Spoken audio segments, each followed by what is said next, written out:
Kenya has been nicknamed the Silicon Savannah for many good reasons. Today on the show, I'm going to be speaking to the godfather of fintech and innovation, Professor Ndemo. It's going to be amazing.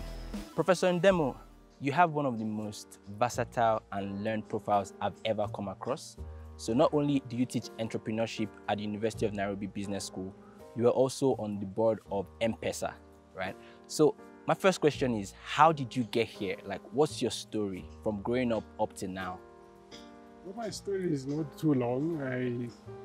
I studied here locally up to high school, and then I traveled to the United States of America, where I went for my undergraduate studies at the University of Minnesota.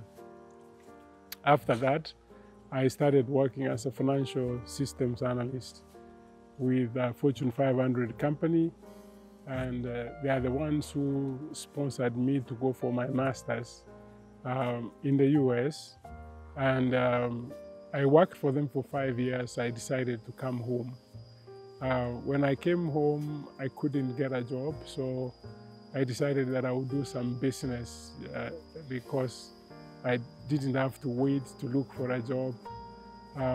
This business was in vegetable exporting and other things, but it didn't impress my family. Yes. So they said, you actually need to do a job, which they meant that I should get something more serious.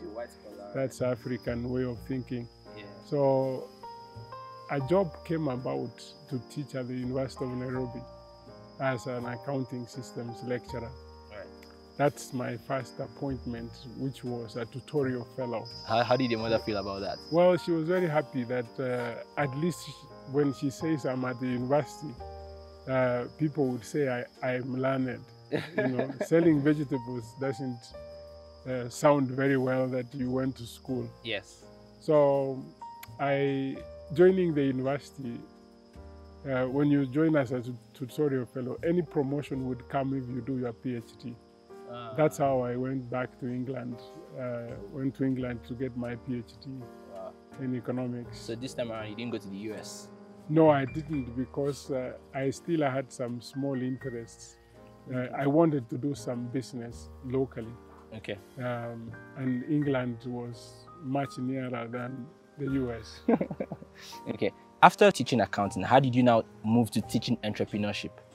Well, when I went to University of Sheffield, I went to the Department of Economics, and my thesis was around small and micro enterprises. Okay. That put me squarely in entrepreneurship. Yeah. So when I came back, joined the Department of Business, my area of specialty was in entrepreneurship. Okay. Okay. Yes. Okay. So now you have experience with industry, academia. Yes. How did you get into government, right? Government is a long story. I used to do work for politicians, and they never paid me. So, did you sue any of them? No. Well, there was no contract to sue in the first place, because they would say, do this policy work for us, and you do, and no payment. And so in 2002, during that period, I did a lot of work. Okay. But when the government constituted, I didn't have any role to play. Yeah. I continued with teaching. Then there was a referendum, and then there were changes in government, and I saw my name on TV. Oh, wow. Without you knowing beforehand? They did not even tell me anything. Wow. And I had no idea what I was supposed to do, so I walked into that office the following day. That's how I got into ICT, working for the government of Kenya. I mean, going through your background, it's evident that most of your education is what has, brought you this far, Yes. right? You're on the board of cryptocurrency, artificial intelligence. You're doing things like mobile payment, things that are still very foreign to people in Africa, right? So, what was your first major ICT project? So when I got into the ministry, Okay. I did something very unique in the sense that I began to talk to industry. Okay. What is the biggest thing that we need? At the time, most of Africa was using satellites for broadband. It was so expensive. I remember at the university we had only 1 meg, and I think it used to cost us $3,000. $3,000. Yes. And now, like one gig is $1 about $1. Is about $1. Yes. So, and I decided this is the first thing that I will do, because everybody, the stakeholders, there was a project that was undergoing, which used to be called EASY, East African Submarine System. Okay. It was not very easy because there were many countries involved. It was taking too long for me because after I joined, I thought it would happen within 1 year. It didn't. So I went to my president and said, we need this infrastructure to transform this economy.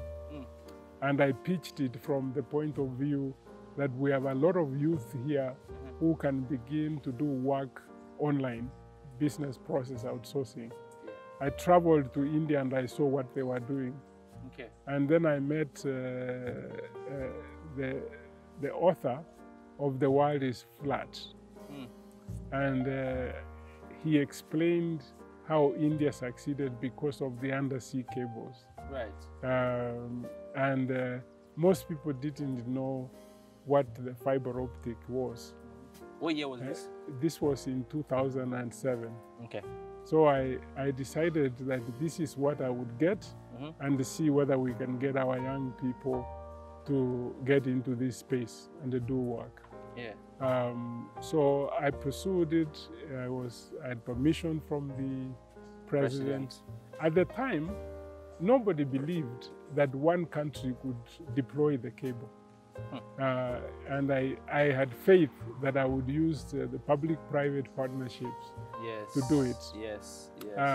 Even the World Bank wanted to have several countries together, otherwise it becomes a white elephant. Yeah, and maybe too expensive as well. Yes, and my argument was they were not looking at the pent-up demand. And if I did it, we would succeed almost instantly. Yes. And I pursued that straight with my minister at the time. We went to Middle East, found some partners, brought together teams locally. And in 1.5 years, we had landed a cable in the eastern part of Africa. That's a fantastic journey. I think you've done very well because now Kenya has one of the highest mobile and internet penetration in Africa. In Africa, yes. Wow. So and I didn't stop there because I feared that if we don't get to utilize it, I would be hit that this was a white elephant. I was so fearful. So it became personal for you. It became personal. Yeah. I went to what we call an NREN, What's that? A regional infrastructure network for education. Okay. And I asked for permission to provide, to subsidize all universities, both private and public. Oh, wow. And I didn't stop there. I got raised money for students to buy computers, laptops at half the cost. Yeah. And that's how we began to shore up demand for it. And as they began to code doing things, I went back to the president and said, we need one more thing. We need to free up the data. Because much of the government data used to be kept, and sometimes even academia, we would get it several years down the road. And he said, yeah, you can do open data. Okay. We did open data. Yeah. In 2 months, we had 60 applications. Oh my days. And this came came because I constantly dealt with the industry. Yeah. So we'd get the young people Friday night, we used to call it a fireside chat. Okay. I say, what are the problems you have? What do you need to succeed? Yeah. And then I would go and create a policy which would enable them to do what they wanted to do. And actually Kenya began to be recognized because there were several applications suddenly that are mushrooming from everywhere. Mm-hmm. And then one thing happened in 2007. The CEO of Safaricom came to my office, okay, and said, we have this application, but we would need approval from central bank because we couldn't figure out who would regulate this. This was M-Pesa. Yeah. And I created a committee. I went and saw the acting governor and said, we need this. She was very hesitant and said this would create hell in the market.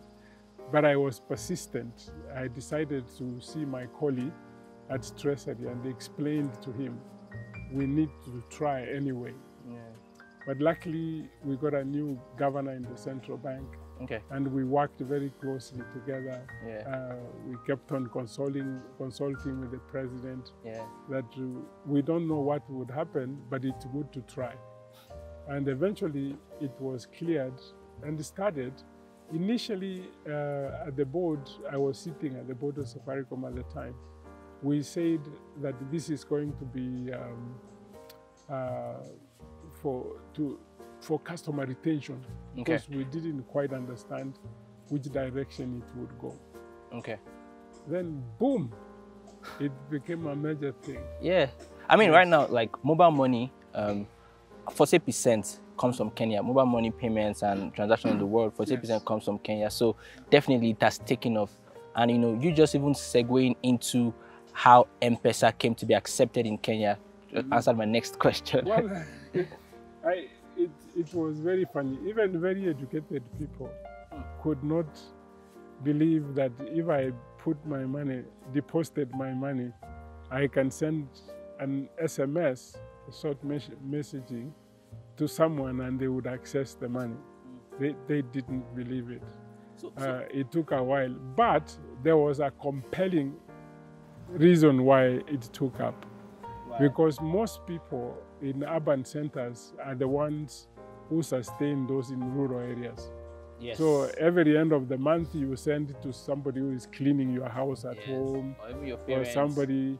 The methods of sending money were very inefficient, because post office was the fastest and it took 4 days, and you had to travel to the post office to withdraw the money.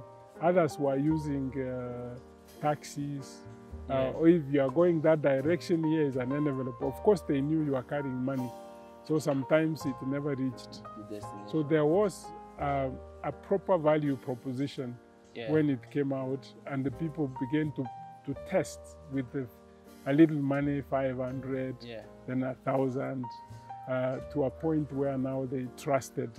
I think the limit for M-Pesa payments now is about, is it 10,000? You can send even a little more. More than that. Yes, yeah. Okay. Because of your interaction with the industry, right, and the time you spent with regulators, what have you seen, you know, that makes that relationship or collaboration between innovators and regulators work? I'll give an example.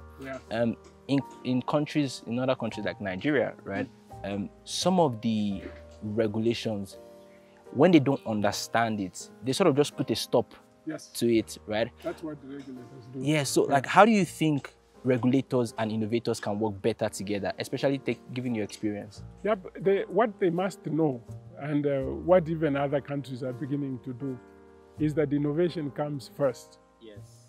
You can't say, if you said that the regulations comes first, it then means the regulators, the ones to do research and come up with new ideas, and then they tell you you can go do it. Yeah. There has to be flexibility. Okay. Allow flexibility for research, development, let it get out there. Of course, we have now experienced that you could allow something to proceed under certain regulations. Yes, under, like a sandbox. Like a sandbox. Yeah. And see how it pans out before you allow it. Yeah. Countries like Brazil have something they call mission-oriented policy. Okay. Meaning that you can do something, even if you made some slight mistakes, you are forgiven. Mm-hmm. And the reason why public sector doesn't innovate is because the rules are rules. You follow those rules. If you break them, you are fired. Right. But for me, I had the university. Even if it went bad, I am fired, I would have gone back to the university. And I think you also had a lot of leverage, you know, yes. with the president directly. Yes. Not too many bureaucracies to stop yes. you. Yeah. Mm. So you've seen mobile payments, right? And yeah. that's an evolution from the traditional cash-based yes. economy. And now there is this hot thing, cryptocurrency. You know, I would like to learn your thoughts on it, right? You know, I think one of the fears of mobile money was it might crash the economy. Mm-hmm. And I feel like it's some of the same shared fears for cryptocurrency that is now coming up. But what can you say to balance out? Well, I would feel bad if Africa doesn't run with it. Because I think blockchain was created for Africans to move us from where we are to another level. Okay. What you see in M-Pesa is actually crypto. Yes. You have to deposit the money to get your crypto, isn't it? Yes. And use it digitally. It's the same concept that we use in M-Pesa. Only that M-Pesa doesn't add value because its utility is different from the utility of a cryptocurrency. Yes.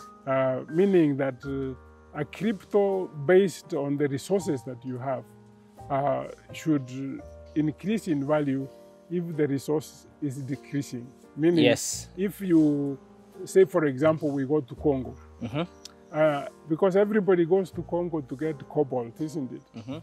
We have what is called C crypto, which is based on the utility of cobalt. Okay. I mean, it is known that the cobalt is there. Yes. And like Adam Smith said, it is the morality aspect which is a problem. And everybody, we find leaders who are morally upright in the Congo. Yes. 5 years, Congo would come from nothing to something because a lot of people would buy that crypto and it will increase in value. The more mobile phones we manufacture, the more computers we manufacture. Yes. There is super utility there. Yes. Africa has got the resources which we have not monetized in such a way it benefits people now. Yes. And it puts us in a different pedestal to grow. So, I mean, the kind of scenario you just gave about, you know, creating a crypto that's tied to cobalt, is that like what USDC and USDT is? Most of the cryptos now, I was I went to speak in Dubai. Okay. And some guy was presenting a crypto based on gold mines. Old money? The gold mines in South Africa, saying all the mines are becoming, the gold is becoming depleted, scarce. Yes. So meaning giving it more value. And I said, what is he talking about? Because if you do that in Botswana, for example, a crypto based on the diamonds, Botswana, every Botswana person would have a house and go to school. That's the kind of things, the bold steps Africa must take and utilize this. Now, Bitcoin has no utility. Yes, just it's that not it was the anything. first one to come into space, and a lot of people invested in it, and a lot of trust in it. Yes. Ethereum has some utility because it's the software, much of it is used, and other areas. So the newer cryptos are based on some utility. Yeah. So as we have resources, which we must leverage. Say, for example, the oil from Nigeria. We need to say there is a crypto around this space, so that you actually raise money ahead of time before you are able to even sell some of this to the market. But we must clean up, as I said, the aspect of morality is so important. In that economics. We get upright people, we collect that money, use it for development, and create schools, build capacity in this new space of artificial intelligence, stuff like that. Yes. Wow, it's been an enlightening session, and I want to keep going on and on. But before I let you go, there's one last question, right? When you look at the new tech or emerging technology, which of them can Africans take a forerunner position in? You know, like you said, artificial intelligence, you know, only 2 countries have, you know, really solidified, dominated. Is there anyone that Africans can, you know, become the leaders? What would it take? As I said, you know, big data, we need to use it for competitive advantage. And every president must know that data would help us to be competitive globally. Now, when we leave other countries to use AI and the satellites to know how much we would harvest, and then they just know that next year you would not have enough food, they put it in the ships. Even before we know, it is in our ports. We must begin to think, so why do you think God gave a desert to the Middle East and they gave us the arable land? It's just that we must utilize this arable land and dominate the Middle Eastern market. Now, whom do you find supplying meat to the Middle East? A $10 billion market. It is Brazilians. They have a disadvantage with respect to distance, which we must take advantage of the proximity to the Middle East. That's all about big data. And let us use that big data to make certain things. When the UN said poverty is #1 of the SDGs, we should have sat down and said, how do we crack this? What are we not doing? Where are the markets? What resources do we have? How do we maximize on this? Meaning that by 2030, every African has food on their table because we have understood how to deal with it. Now, policymakers talk about SDGs. Nobody's talking about the solutions. We must begin to talk about solutions in order to actually get out of poverty by 2030. The projection is that many countries would not even come out of poverty. To get every African beyond $2 a day is the easiest thing. The problem is that we need to get the leadership to understand how to deal with it. What resources do we have? How do we take advantage of this? In this emerging tech, artificial intelligence, blockchain, what do you hear now, the narrative? Artificial intelligence is going to finish jobs. Of course, the jobs would change from what they were to new. All we need to do is we create capacity. We train so many data analysts, we train so many people who are... Right now, Africans are labeling for AI in the US. That is what you find there, thousands. That is the low-end jobs. How do we move to the next level? And the risk is that if we leave it to the other parts of the world to do the algorithms that would solve some of the problems, there is the element of bias. We cannot allow to get to that stage and begin to complain, because AI, if you look in my eyes, is going to be used to recolonize Africa if we don't develop capacity. Thank you very much, sir. I'm going to leave it there for now. It's been a very enlightening session. Thank you. Thank you. My name is Bitange Ndemo, a professor of entrepreneurship at the University of Nairobi. You are watching the Big Tech Show, brought to you by Accelerate TV and AFF.